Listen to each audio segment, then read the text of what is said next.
Then my main event, all South Africans' main event, Dricus to Plessis versus Robert Whittaker. Man, I know we said ahead of time, like, Dricus is going to TKO him, and we all had him winning round 2 or round 3.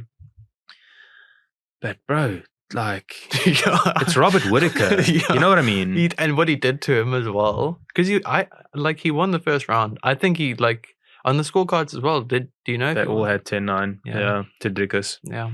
He wasn't winning the round until he freaking like took him down and they made those big brothered him with the hip throw. Yeah. And like that was pure strength. Like it's a technique to do that, but like around the head, most of the time people's heads slip out. Like you need to sort of get under an arm or something. If you're in a gi, get a belt. But when he was on top, dude, I mean, he was raining down shots and he was in Robert Whittaker's guard. And then it was kind of like, I was saying to you ahead of time, it looked like a white belt trying to step up that was like a little bit cocky, maybe like an old wrestler, whatever, stepping up to like the brown belt enforcer in the gym. Yeah. And the guy Dricus just had zero regard for his guard. And he was like, almost like, what's this leg doing here? Out the way. Boop, boop. Went for a DAS. Yeah. Yeah. Maybe could have finished it. But then was like, okay, no need to rush this. Like secure top position, rain elbows down, and then kind of saved by the bell because he went for a DAS again, rained some shots down again, and definitely dominated round 1. Yeah. It was, I mean, although Robert Whittaker had some success with his shots. Yeah, especially in the start of the round. Yeah. Just like when because you can see when he was trying to implement his game plan, and that's like my favorite part of the fight as well, is like Rob wasn't what's it, like where he wasn't showing up. Like he was trying to implement his game plan and it was working for like a little bit and then it just stopped working because Dricus was too powerful and like enforced his game plan. Dude, he was hitting him with that left the whole time and I was so nervous, but I was like, dude, don't like my big worry was that Dricus would come too straight on. Yeah. But like we saw his head movement was really good eventually because he started to, like he said in the post-fight press conference, like he had to figure Rob out. Yeah. And he did figure him out because he was anticipating and getting out the way eventually. But coming out southpaw, bro, we didn't even talk about that. Like how impressive. Genius. Yeah. Genius. That team, just like I don't know what they're doing, but like it's just so cool. And I feel like that's like a lesser known part of the fight as well. Yeah, dude. I mean, could you imagine going southpaw? And I know he fights sometimes like he can switch. Yeah. But doing your whole game plan about going southpaw. Yeah. And having a couple of weeks to prep change that. Style. Yeah. For the best, outside of the champion, the best middleweight of the last decade. Yeah.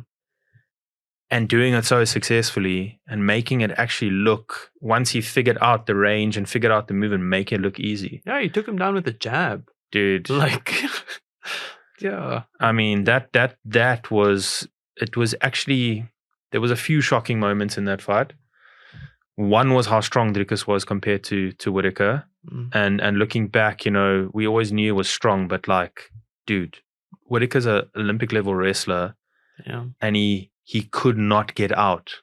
He could not get out from under him. Yeah. I mean, that was the first thing. The second thing we knew about the power, obviously, because he hit him with that right hand. If you look at the slow-mo, dude, Whittaker's eyes look like they rolled to the back of his head. But the thing I liked the most about this fight was like how calm and measured Dricus was in this whole thing. Like the IQ. Yeah, dude. Absolutely. Yeah. And again, I'm sure that's down to, obviously, yes, his fight IQ, but also down to Coach Morneficer because dude, that game plan they came up with was like close to perfect. Yeah, absolutely. And like that blueprint, I don't think existed. I mean, what's it?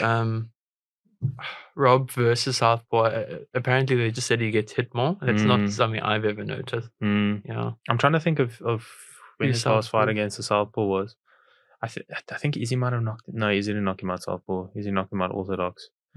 But yeah, bro, then that second round came out. I was still a little bit nervous because Rob still had those lefts that were coming through, but bro, like kept landing. Dricus just like Mike said actually in the pre-fight or the preview. Yeah. Dricus gets hit, but it's not like whoa shots, like dangerous shots. Yeah. He got hit a little bit in his first UFC fight, and a little bit by Brunson, a little bit.